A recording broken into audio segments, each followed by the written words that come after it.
আজকে করব আনারসের স্যালাড। আনারসটা কেটে নিয়েছি, দেখো ভালো করে চোখগুলোও আমি কেটে নিয়েছি।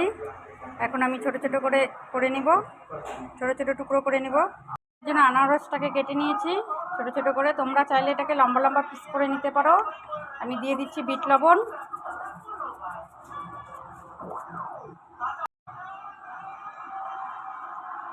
গোলমরিচের গুঁড়ো,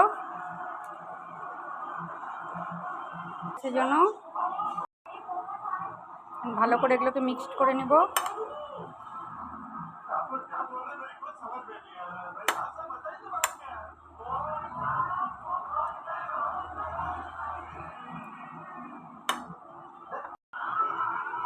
স্যালাডটা হয়ে গেছে, এখন আমি সার্ভ করে নেব। রেডি।